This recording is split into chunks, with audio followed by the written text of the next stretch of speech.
উর্মির যখন ঘুম ভাঙল ততক্ষণে ভোরের আলো ফিকে হয়ে বেলা বেশ গড়িয়েছে। বিছানায় জটপট উঠে বসে চারপাশে এক নজর ভোলাতেই তার চোট আটকে গেল ঘরের এক কোনো সোফায় ঘুমিয়ে থাকা কায়েফের উপর। দৃশ্যটা দেখে ভিতরে একটা অজানা অস্বস্তি আর অস্থিরতা মুচড় দিয়ে উঠল উর্মির।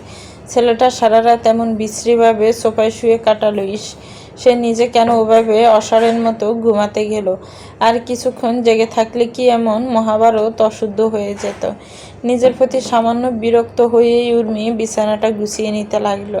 ঠিক তখনই দরজায় করাঘাতের শব্দে দরজা সশব্দেই কায়েফের ঘুম ভেঙে গেল।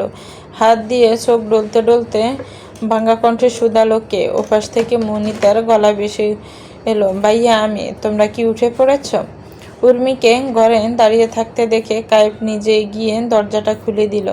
মুনিতা দরজার মুখে দাঁড়িয়ে গম্ভীর মুখে বলল, বড় চাচা তোমাদের নিচে ডাকছেন। কথাটা শুনেই কায়েফের বুকটা ভেতরটা দপ করে উঠল। সে খুব ভালো করেই আঁচ করতে পারছে নিচে বড়সড় জ্বর অপেক্ষা করছে। কাল রাতেই তো মা মাঝা তাকে স্পষ্ট জানিয়ে দিয়েছেন সে যেন উর্মিকে অবিলম্বে ডিভোর্স দিয়ে দেয়। প্রয়োজনে তিনি খোঁজে নিজে দাঁড়িয়ে থেকে ভালো পাত্রী দেখে আবার ব্যবস্থা করে দেবেন। কায়েব নিজেও বুঝে উঠতে পারছে না এই মুহূর্তে তার ঠিক কী করা উচিত। তার চোখের সামনে বারবার বেশি উঠছে অসুস্থ বৃদ্ধ দাদুর আকুল মুখখানা। আসার আগে কায়েবের 2 হাত ধরে বারবার অনুরোধ করেছিলেন সে যেন কোনো পরিস্থিতিতে উর্মির হাত ছেড়ে না দেয়, তাকে দেখে রাখে। আবার নিজেকে সামলে নিয়ে উর্মির দিকে তাকিয়ে নিচু স্বরে বলল, আপনি ফ্রেশ হয়ে আসুন, নিচে যেতে হবে।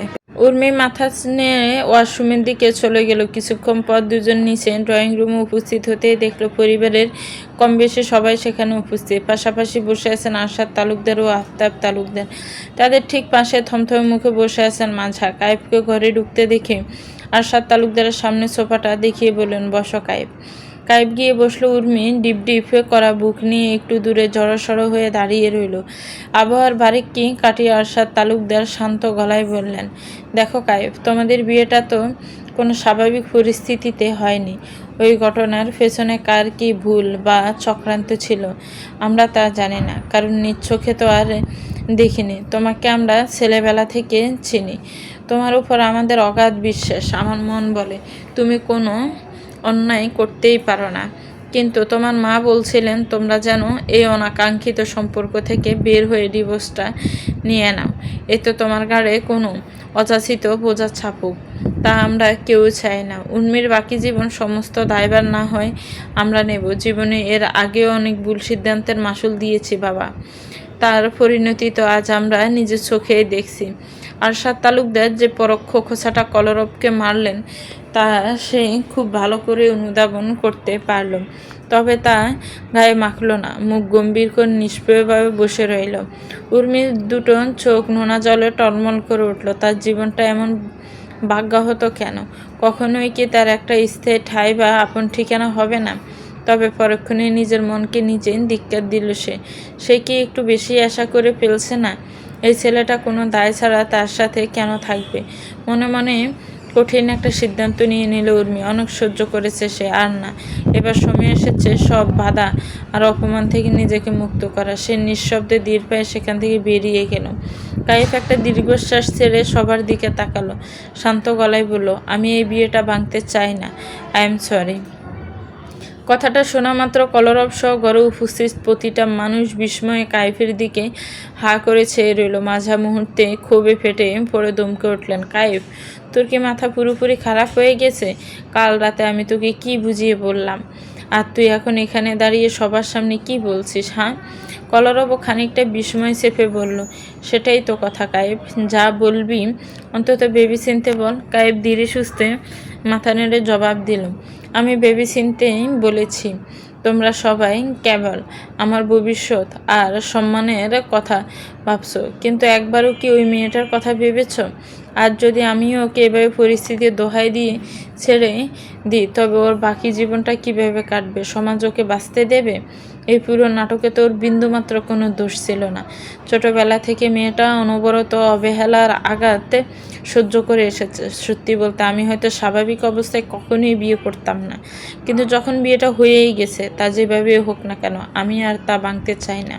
হয়তো এটাই আল্লাহর ইচ্ছে ছিল। মাজা হাউমাউ করে কেঁদে উঠে বললেন, কায়েব, তুই কিন্তু বাড়াবাড়ি করছিস। তুই যদি এই মেয়েকে মেনে নিস, আমি কিন্তু এই বাড়ি ছেড়ে চিরতরে চলে যাব। এই আমি তোকে শেষবারের মতো বলে দিলাম। কায়েব চোখ দুটো বুঝে শান্তস্বরে বলল, আম্মু, আই এম রিয়েলি সরি, কিন্তু তুমি যদি সত্যিই চাও তোমার ছেলে সংসার করুক, তবে আমি ওই মেয়েটার সাথে সংসার করব, নয়তো সারা জীবনে আমি আর কখনো কোনো মেয়েকে বিয়ে করব না। আমি আজ পর্যন্ত কখনো তোমার কথার অবাধ্য হইনি, আজও হব না। তুমি হুকুম করলে আমি এখনই ওকে ডিভোর্স দিয়ে দেব, কিন্তু তারপর আমি আর নতুন করে কোনো সম্পর্কে জড়াবো না। এটাই আমার শেষ কথা। ছেলের সিদ্ধান্তে স্তম্ভ হয়ে গেলেন মাছা। মুখের ভাষা হারিয়ে যেন এক পলকে পাথর বনে গেলেন তিনি। কথাটা বলে কায়েব এক মুহূর্ত না দাঁড়িয়ে হনহন করে ওখান থেকে বেরিয়ে গেল। কলরব পেছন থেকে 2-3 বার ডাকলেও সে তা কানে তুলল না। আরশাদ তালুকদার একটা দীর্ঘশ্বাস ফেলে বিষণ্ণ কণ্ঠে বললেন, কি করব এদের নিয়ে বলো তো? কায়েব যখন নিজ দায়িত্বে সব মেনে নিতে রাজি, তখন আমার মনে হয় না আমাদের আর এ নিয়ে কোনো জলগোলা করা উচিত। তারপর হুট করে তিনি কলরবের দিকে ফিরে চাইলেন, তীক্ষ্ণ চোখে তাকিয়ে শুধালেন, তা কলরব, তোমার সমস্যাটা ঠিক কি বলতে পারো? সকালে আন্তাসা ফোন করেছিলেন, তুমি নাকি এখনও নিজানার দেওয়া ডিভোর্স পেপারে সই করছো না? কলরব মুখে সালান করা সাটুকু গলার নিচে নামাতে গিয়ে বেশ কষ্ট পেল। কয়েক মুহূর্ত অসার নীরবতা বজায় রেখে নিচু স্বরে বলল, আমি ডিভোর্স দিতে চাই না। কথাটা শোনা মাত্র আরশাদ তালুকদার চরম বিস্ময়ের ছেলের দিকে চেয়ে রইলেন। পাশেই থাকা কাব্য হো হো করে হেসে উঠে বলল, আরেকবার বলতো ভাই, আমি মনে হয় ভুল শুনলাম। কলরব রাগে তাতে দাঁত চেপে কাব্যর দিকে তাকিয়ে বলল, আমি কি কোনো ফালতু কৌতুক বলছি যে তোর এত হাসি পাচ্ছে? কাব্য হাসি না থামিয়েই বলল, আমার কাছে তো মজার কথাই মনে হলো। আরশাদ তালুকদার গম্ভীর কণ্ঠে বললেন, সব সময় সব কিছু তোমার একার ইচ্ছে মতো চলবে না কলরব। তুমি না চাইলেই বা কি চলেন যায় আসে। নিজানা তো ঠিকই ডিভোর্স চাইছে, আর আইনত পারিবারিকভাবে তুমি তা মেনে নিতে বাধ্য। আজকের মধ্যে পেপারে সই করে ওদের ওখানে পাঠিয়ে দাও। কলরব তড়িগড়ি করে বলল, নিজানাও ডিভোর্স চায় না, আমরা দুজনাই কেউ কাউকে ছাড়তে চাই না। তোমাদের সবার সমস্যাটা ঠিক কোথায়? আমি তো সেটাই বুঝতে পারছি না। আরশাদ তালুকদার তীক্ষ্ণ গলায় বললেন, তোমার পাকা কথায় আমি কেন বিশ্বাস করতে যাব? নিজানা যদি সত্যি ডিভোর্স না চাইতো, তবে সে এতদিন পার হয়ে যাওয়ার পরও এই বাড়িতে ফিরে আসছে না কেন? বাবার প্রশ্নে কলরব এক মুহূর্তের জন্য থমকে গেল। আমতা আমতা করে কোনো মতে বলল, হয়তো ওর সামনে পরীক্ষা, তাই হয়তো এখন আসতে পারছে না। আমি এখন আসছি, আমার অফিসে জরুরি মিটিং আছে। কথাটা শেষ করারও সুযোগ না দিয়ে কলরব তাড়াহুড়ো করে প্রায় এক প্রকার পালিয়ে সেখান থেকে বেরিয়ে গেল।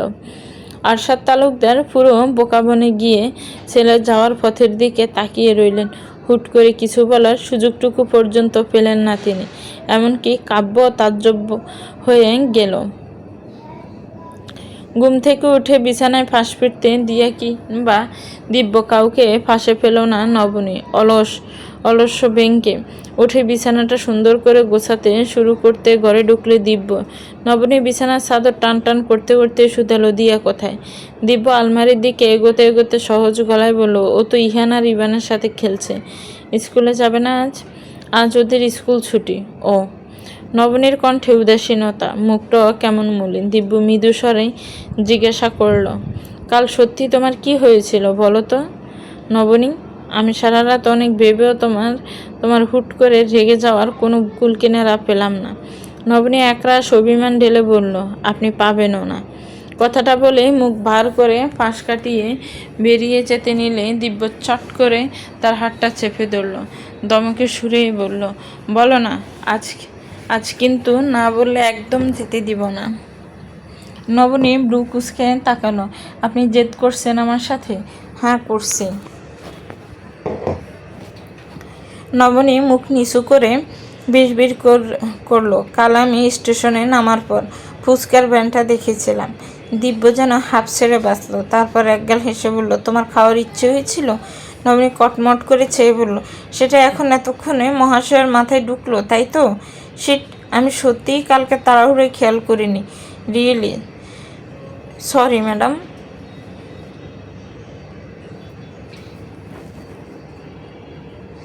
নবীনে অভিমানী মুখে অন্যদিকে নজর ফেরালো। দিব্য তার একদম মুখোমুখি এসে দাঁড়ালো।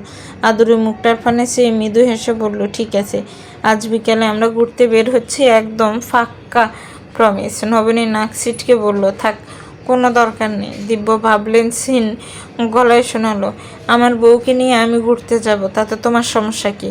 হ্যাঁ, আমার কোনো সমস্যা নেই। এতটুকু একটা বিষয় নিয়ে এত শত রাগ জমেছিল মনে। নবনী কিছুটা সিরিয়াস হয়ে বলল, আমি একটু আম্মুর কাছে যাব ভাবছি। ওনাকে এখনও খবরটা বলিনি তো, চাইছিলাম সামনাসামনি গিয়ে সুখবরটা জানাতে। দিব্য শান্ত মুখে জিজ্ঞেস করলো, ঠিক আছে যেও, তবে আমায় দুদিন সময় দিতে পারবে? অফিসের কাজগুলো গুছিয়ে নিই। আপনার আবার সময় দেওয়ার কি দরকার? দিয়ে আর আমি চলে যাব। দিব্য সঙ্গে সঙ্গে চোখ বড় করে বলল, তোমাদের ছাড়া আমি এক মুহূর্ত থাকতে পারবো না। আর এই অবস্থায় তো তোমাকে একা ছাড়ার প্রশ্নই ওঠে না। একদম জেদ করো না, লক্ষ্মী বউয়ের মতো শোনো। নবনীর ঠোঁটের কোনো ফুটে উঠল লাজুক হাসি। ফর্সা মুখখানা তার নিমেষেই রক্তিম বর্ণ ধারণ করলো। দিব্য তার বাঁ গালে চটপট একটা নরম চুমু এঁকে দিয়ে আলমারির দিকে চলে গেল। তারপর তোয়ালে আর জামা কাপড় হাতে নিয়ে দীর্ঘ ওয়াশরুমের দিকে হাঁটা দিল।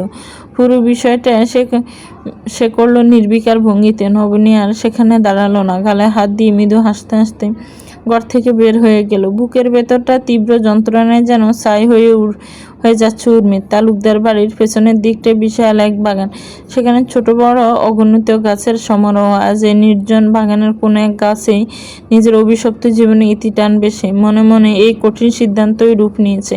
বেশ বড়সড় একটা গাছের নিচে এসে দাঁড়ালো উর্মি। চলচল চোখে উপরের শক্ত একখানা ডালের দিকে তাকালো। গা থেকে পরনের শাড়িটা আলগা করে আঁচল উপরে ডালে ছুঁড়ে আটকে দেওয়ার আপ্রাণ চেষ্টা করতে লাগলো, কিন্তু কিছুতে শাড়ির কোন ঢাল অবধি ফোসাচ্ছে না। চরম হতাশায় বিরক্তিতে চোখ দুটি নোনা জলে ভরে উঠছে তার।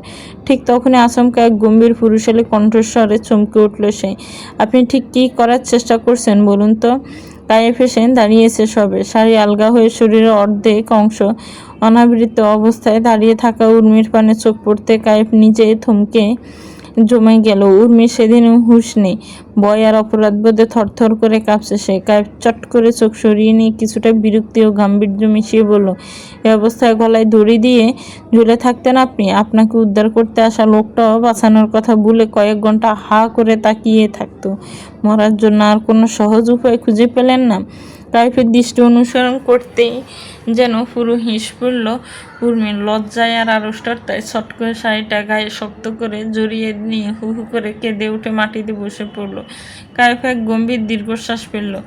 ধীর পায়ে এগিয়ে গিয়ে উর্মির মুখোমুখি হাঁটু গেড়ে বসলো। উর্মি কেঁদেই চলেছে। তার কান্নার তোড়ে বুকের ভেতরটা তোড়ফাড় হচ্ছে। কয়েক মুহূর্তে ইতস্ত করার পর আলতো করে উর্মির মাথাটা নিজের বুকের সাথে ঠেকিয়ে মাথায় হাত বুলাতে বুলাতে নিচু স্বরে বলল, এমন অদ্ভুত উদ্ভব চিন্তা আপনার মাথায় কে দেয়? কেন করছেন এসব বলুন তো? মুখে তো কিছুই বলছেন না। আমার উপর কিসের এত রাগ আপনার? উর্মি রুদ্ধ কণ্ঠে কাঁদতে কাঁদতে বলল, আমি আপনার উপর কোনো রাগ করিনি। রাগ তো আমি করেছি নিজের উপর, নিজের এই পোড়া কপালের উপর। বেঁচে থেকে আর কি করব বলতে পারেন?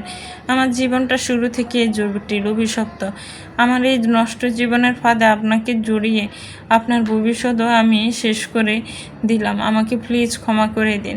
এই পৃথিবীতে আমাকে বোঝার মতো, আমার মনের কথা শোনার মতো আর কেউ অবশিষ্ট নেই। আমি আর সত্যিই সহ্য করতে পারছি না। আমি বুঝতে পারছি এতটুকু বয়সে আপনাকে অনেক ঝড়ঝাপটা সহ্য করতে হয়েছে। আপনার যদি খুব সমস্যা না হয় তবে আমাকে সব বলতে পারেন, কথা দিচ্ছি। আপনার সব কথা আমি খুব মনোযোগ দিয়ে শুনবো। উর্মি ধীরে ধীরে কান্না থামিয়ে অশ্রু সজল চোখে কায়েফের দিকে তাকালো। কাতর কণ্ঠে শুধালো, আপনি আমাকে ছাড়ছেন কবে?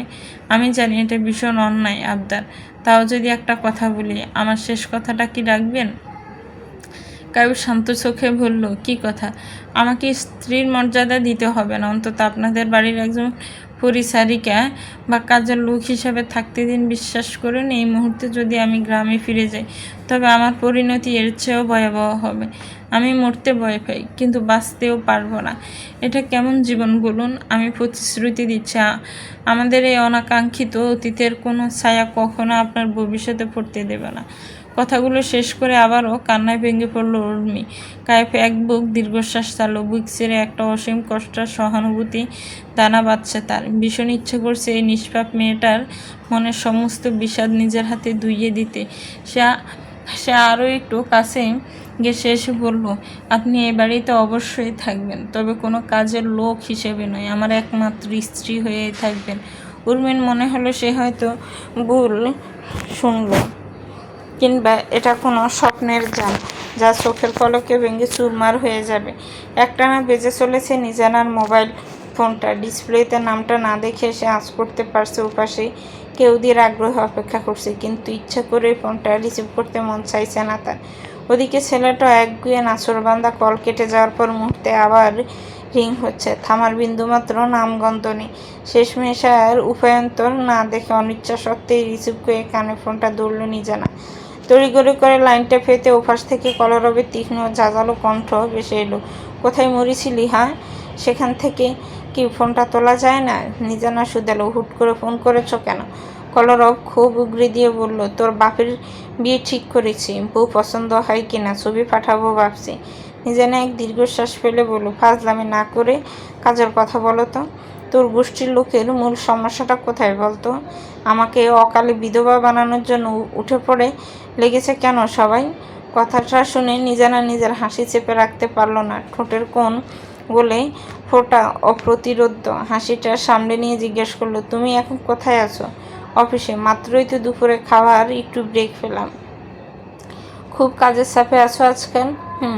আর কয়েকটা বছর দেখিস তোর বাপের চেয়েও বড় লোক হয়ে দেখাবো। নিজানা মৃদু হেসে বলল, আমি পড়তে বসেছিলাম, তাই এত কাজের মাঝেও ফোনটা দেওয়ার কারণটা জানাবে? পড়তে পড়তে একদম শেষ হয়ে যা তুই। আমি এদিকে জ্বলন্ত জাহান্নামে যাই, তাতে তোর কী বা যায় আসে? তোর মা ফোন করেছিলেন আব্বুকে, সরাসরি বললেন ডিভোর্স পেপারে সই করে দিতে। তুই কি বাড়িতে কিছুই বলিসনি? সত্যিই কি তুই এখনও আমাকে ডিভোর্স দিতে চাস? নিজানে একটু দুষ্টুমি করে গলায় গম্ভীর ভাব এনে বলল, আর নয়তো কি, তুমি আবার অন্য কোনো কিছু আশা করেছিলে নাকি? কথাটা শোনা মাত্র ওপাশ থেকে কলরব যেন তাজ্জব হয়ে গেল। সরাসরি বলল, তুই নিজেকে ভাবিসটা কি নিজানা? আমায় ব্যবহার করা শেষ, এখন কায়দা করে ছুরি ফেলে দিবি? কি মারাত্মক আর বিপজ্জনক মেয়ে রে তুই! আমার মতো এত নিরীহ নিষ্পাপ একটা ছেলের ইজ্জত লুট করে নিয়ে এখন একদম সাইড করে দেওয়ার ধান্দা। দাঁড়া, তোর বাপের নামে কালই আমি দর্শন মামলা ঠুকবো। নিজানা শব্দ করে হেসে উঠল। ওপাশ থেকে সেই মিষ্টি হাসির শব্দ কলরবের কানে পৌঁছাতে সে এক মুহূর্তে থমকে গেল। কণ্ঠ আকুলতা মিশিয়ে বিড়বিড় করে বলল, আমায় জ্বালিয়ে খুব মজা পাচ্ছিস তাই না, রক্ত শোষা কোথাকার? চলবে। তো ভিউয়ার্স, গল্পটার এই পর্ব কেমন লেগেছে একটি কমেন্টস করে জানাবেন। গল্পটা ভালো লাগলে একটি লাইক করবেন, গল্পটাকে শেয়ার করবেন, আর আমার চ্যানেলকে সাবস্ক্রাইব করবেন। যারা অলরেডি সাবস্ক্রাইব করে রেখেছেন তাদেরকে অনেক অনেক ধন্যবাদ। ভালো থাকবেন, সুস্থ থাকবেন, আমার চ্যানেলের সাথেই থাকবেন। আল্লাহ হাফিজ। আসসালামু আলাইকুম রহমতুল্লাহি ওয়া বারাকাতুহু।